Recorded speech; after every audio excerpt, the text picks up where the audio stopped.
You were the quiet one. Sitting near the back. Watching everyone else talk. And somewhere along the way, that quiet turned into something else. A mind that never stops running.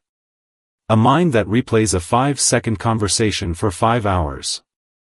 But the real answer for why this happens is far stranger than shyness, and it starts before you could even speak. Think about the last time you sent a text and got no reply. You checked your phone. Then you checked it again. Then you started writing the story in your head. Maybe they're mad. Maybe you said something wrong. Maybe you always say something wrong. Your brain built an entire courtroom out of silence. Why does it do that? To understand this, you have to go back to something researchers noticed in toddlers, decades before anyone worried about phones. In the 1980s, Harvard psychologist Jerome Kagan brought hundreds of 4-month-old infants into his lab. He showed them new sounds. New smells. Unfamiliar objects. Most babies stayed calm. But about 20% of them reacted strongly.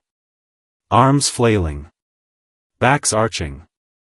Crying at the smallest change. Kagan called these infants high-reactive. And here is the strange part. He followed these same children for years. Into childhood. Into adolescence. The high-reactive babies grew into the quiet kids. The watchers. The ones who sat back at birthday parties and studied the room before joining in. Their nervous systems were not broken. They were tuned differently. More sensitive. More alert to anything new or uncertain. And a nervous system that is built to notice everything does not stay quiet just because the room does. Here's the part that changes everything you thought you knew about being quiet. Quiet was never the condition. Quiet was the output. What was actually happening underneath was constant processing. A brain scanning faces. Tracking tone of voice. Noticing the half-second pause before someone answers a question. While other kids were reacting out loud, these kids were reacting inward. And inward reactions do not disappear. They get stored. Psychologist Elaine Aron picked up where Kagan left off. In the 1990s she began studying what she called sensory processing sensitivity. People, she found, whose nervous systems process information more deeply than average. Not more emotional. Not weaker. Deeper.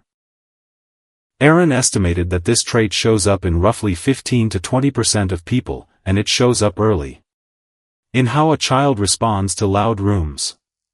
Rough textures. Sudden change. In how a child needs more time to think before they speak. Sound familiar? A child like this does not raise their hand immediately. They wait.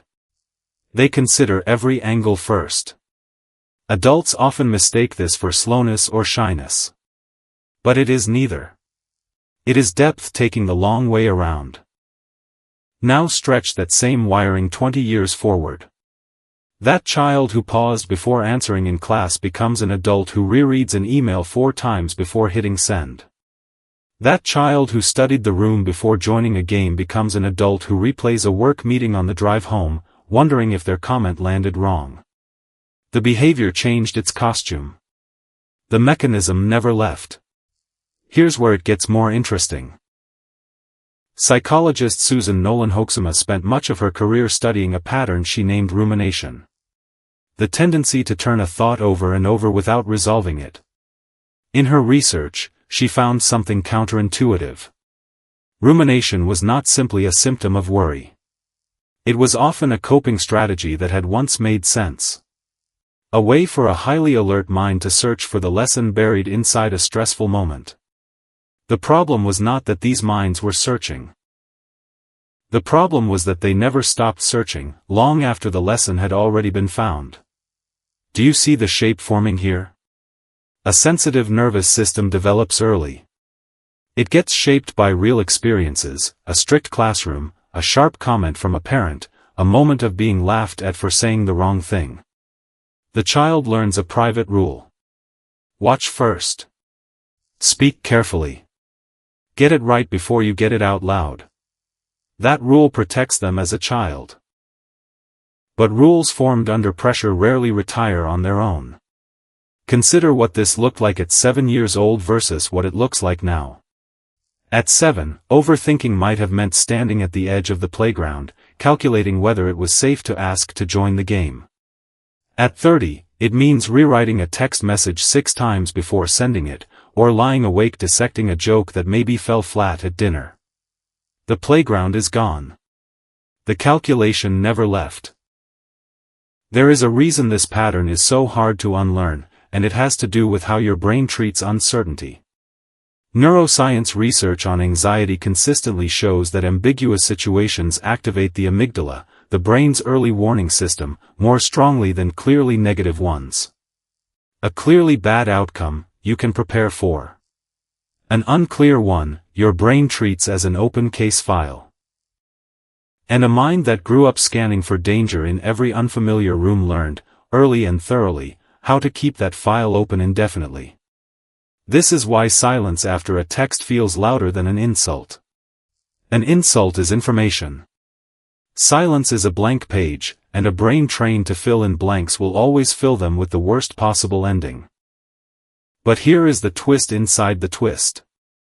The same trait that produces hours of anxious replaying is, according to Aaron's later research, closely linked to unusually strong empathy, careful decision-making, and rich inner creativity. The children who grew up noticing everything did not just grow into adults who worry. They grew into adults who catch what others miss. Who remember the small kindness nobody else noticed. Who sense a shift in someone's mood before a word is even said.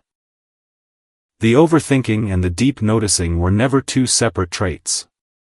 They were the same trait, pointed in two directions at once. So what do you do with a mind built like this? You do not need to become louder. You do not need to force yourself into the version of confidence that was never yours to begin with. What research on high-reactive children actually shows is more hopeful than that. Kagan's long-term data found that many high-reactive children did not stay anxious adults.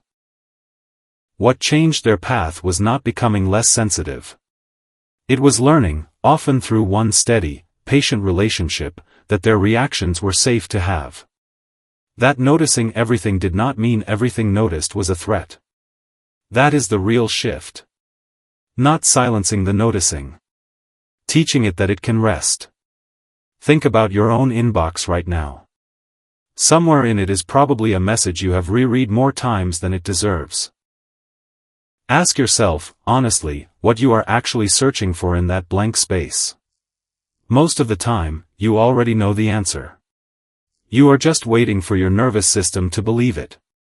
Tonight, when your mind starts replaying a conversation from hours ago, you might recognize it differently. Not as a flaw. Not as too much thinking. But as a nervous system that has been doing this since it was 4 months old, still trying to keep you safe in rooms that stopped being dangerous a long time ago. You were the quiet one. Sitting near the back. Watching everyone else talk. And it turns out you were never behind. You were simply listening to a frequency most people never learned to hear. If you like the video, make sure to subscribe to my channel.